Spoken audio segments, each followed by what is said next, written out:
गुरुदेव भगवान की जय। महापुरुषों, इतना आंसू मेरे पास नहीं है कि हम आप लोगों का पैर धुल सके। क्या तालियों से हमें ऐसा महसूस होता है कि हमारे कई जन्मों के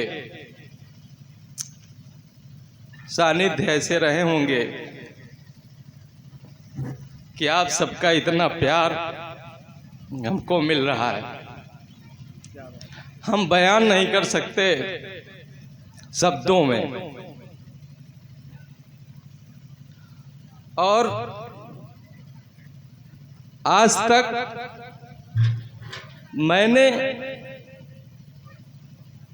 कभी भी ये विश्वास नहीं किया था कि मैं अपने से ऐसा सत्संग करा सकता हूं। क्या बात है भाई। कभी मुझसे कहा भी गया तो हम ऊपर से भले कह देते रहे हों, लेकिन अंदर से मैं कभी नहीं कहता था। लेकिन बाबा जी हमेशा मुझको कहते थे, नहीं होगा होगा। आज वो बाबा जी तो शरीर से नहीं है, लेकिन उनको मैं कोट कोट प्रणाम करता हूँ कि हमारी औकात तो नहीं है, लेकिन हमें इस लायक बनाए कि आप सबकी चरण धूली हमको मिल सकी। महापुरुषों, इस संस्था से जुड़े हमें कई वर्ष हो गया और आते जाते जिस दीपक का लौ हमको मिला है, हम प्रयासरत रहते हैं कि हमारे संपर्क में पीछे जगह जो भी मानव आए वो लौ का प्रकाश उनके अंदर भी जागृत हो सके। महापुरुषों, ज्ञान, ध्यान और प्रार्थना, ये तीन मनुष्य जीवन की बहुत अहम चीजें होती हैं। ज्ञान हम प्राप्त करते हैं अपने गुरुदेव से या जहां भी ज्ञान मिलता है, और उस परम पुरुष से हम प्रार्थना करते हैं। प्रार्थना हम इस चीज का नहीं करते हैं कि हमको माया दे दो, हमको धन दे दो। प्रार्थना तो बड़ी ऊंची चीज है, उसको गुरु ही बताता है कि प्रार्थना होती क्या चीज है।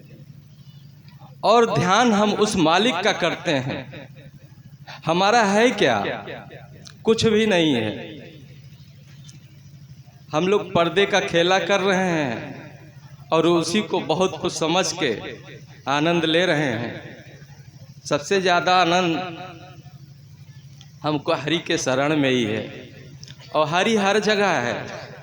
हम इस जन्म में, हम इस संसार में अगर जन्म लिए हैं तो जीना तो है ही है, कर्म भी करना है।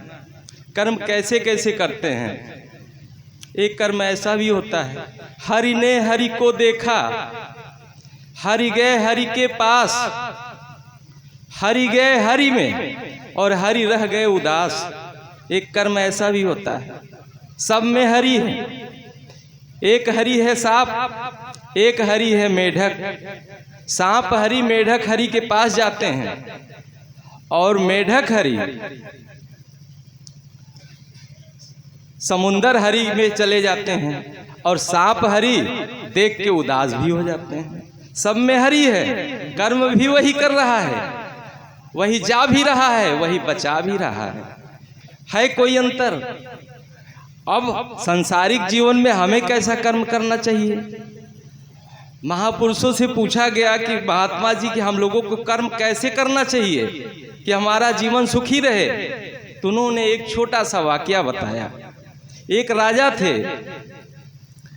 राजा साहब खिन्न हो गए, उदास हो गए, गुस्सा हो गए। उन्होंने अपने मंत्री जी से कहा कि मंत्री जी चलो हम कहीं थोड़ा सा घूम के आते हैं, थोड़ी तसल्ली हो जाए हमको उदासी से।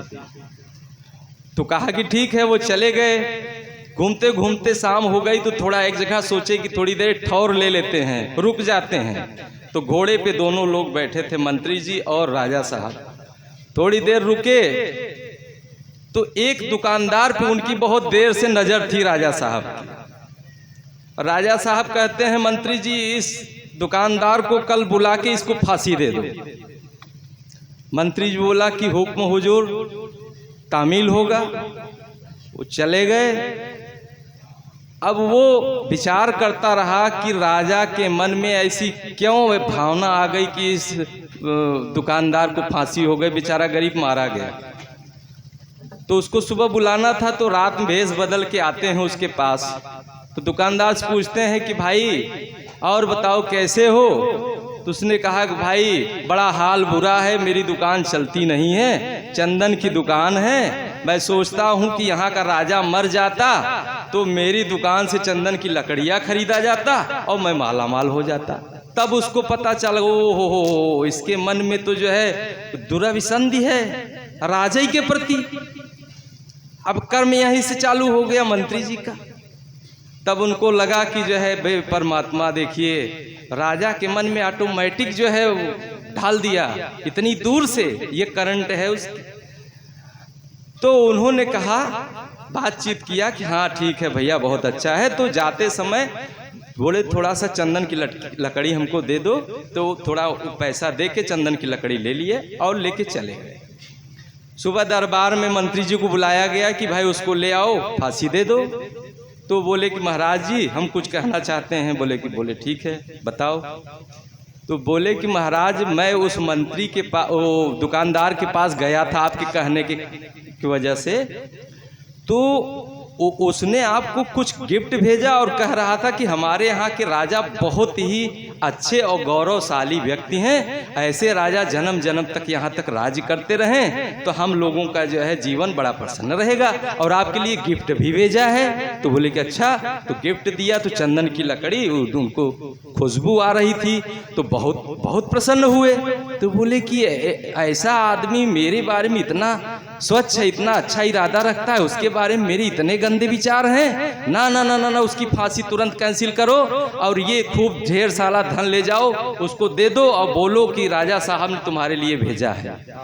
मंत्री जी जाते हैं, उसको देते हैं। उन्होंने कहा कि राजा साहब ने आपके लिए गिफ्ट भेजा है। ये धन धान्य से भर गया। उसके बाद वो दुकानदार कहता है कि हे परमात्मा मुझसे ऐसी इतनी बड़ी भूल, इतने बड़े बढ़िया राजा के लिए ऐसी बड़ी भूल मैं कैसे सोच लिया। तो ऐसी सोच हम सबको रखना है, ऐसे कर्म करना है, और ऐसे ही सत्संगियों के बीच में हम लोगों का जो है मन और जीवन पुष्पित और पल्लवित होता रहता है। इसलिए जो है हमें गुरु शरण में रह के अपने जीवन को धन्य बनाना है। महापुरुषों आप सबके चरणों में दास निवेदन करता है, कार्यक्रम बता दीजिए कि आप सब जो है सत्संग समाप्त होने के बाद सूखा प्रसाद और गीला प्रसाद लेकर के ही अपने अपने गंतव्य को जाएंगे। दास आप सबके चरणों में पुनः एक बार कोटि कोटि नमन करता है। मैं सदा जीवन भर एक आत्मिक रूप से आपको पुनः धन्यवाद देता हूँ, आपकी चरण धूलि देने के लिए। ऐसी चरण धूलि तो देवता भी तरसते हैं, आपने तो बहुत सस्ते में चरण धूलि दे दी महाराज जी। हमारा जीवन धन्य हो गया। अब हम इससे ज़्यादा कुछ नहीं कहेंगे। बोलिए सद्गुरुदेव भगवान की जय।